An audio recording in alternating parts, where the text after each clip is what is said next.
Two dreaded words this time of year, tax time. It is tax day today. Maybe you're holding your nose while finishing up your taxes. Tax season officially begins. Ugh. Tax season. Tax season. It's the most wonderful time of the year. Happy Tax Day, everybody. That's sarcasm, of course.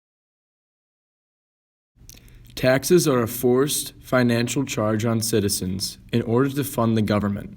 Taxes are the largest revenue service of the government. The federal, state, and local governments all use taxes to gain revenue. For example, the main revenue source for the federal government is the individual income tax. A large source for the state government is the sales tax, charged on top of regular goods, and the local government even makes money on property taxes on homes. The IRS, or Internal Revenue Service, is a U.S. Treasury Department.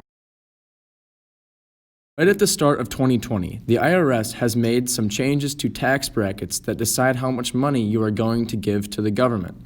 Along with this, the standard deduction in the 2020 tax year has been increased, meaning less income will be taxed from American citizens.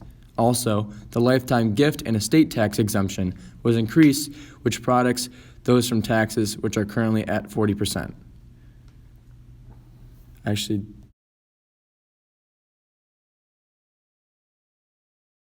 Unemployment. What a bummer. It's the biggest hindrance of economic growth. Unemployment. In economics, unemployment is essentially individuals in the labor force who have made an effort to look for work in the last month. There are three main types of unemployment that can be found in our world today. Frictional, who are workers in between jobs or just searching for the best job they can get. Cyclical, which is when the employment follows the work cycle and copies the shifts of the whole economy's ups and downs.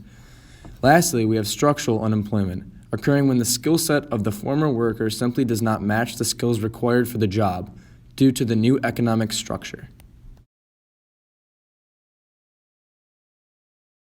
Manufacturing job sector has been down. Although the year of 2019 saw a successful economy and growth in employment, the manufacturing job sector was one that really lagged behind. There were 12,000 manufacturing jobs lost in December alone. The sector has been diminishing for months now, but it seems the main reason behind this loss is that companies need a more skilled, better trained workforce that just isn't available. There are many manufacturing job opportunities available, but companies are saying it has been a challenge filling them due to underqualified workers. This is a clear case of structural unemployment going on, where workers' skill sets are just not matching those needed for the available positions.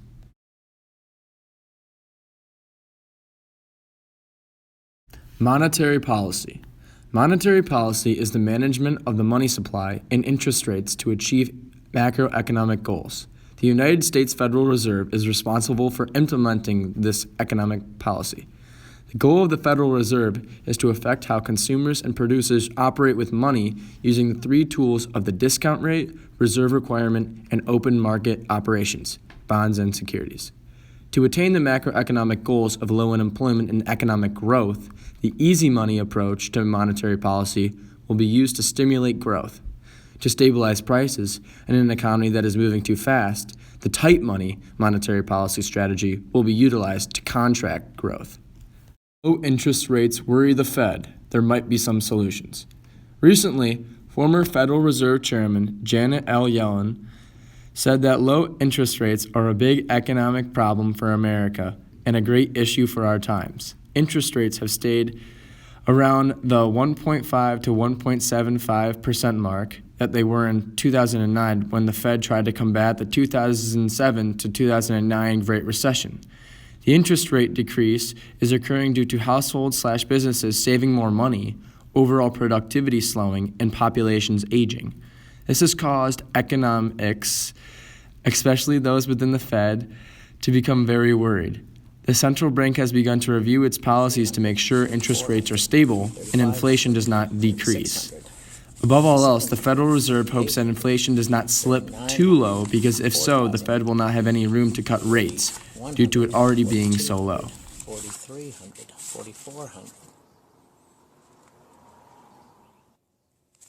4,200, 4,300, 4,400.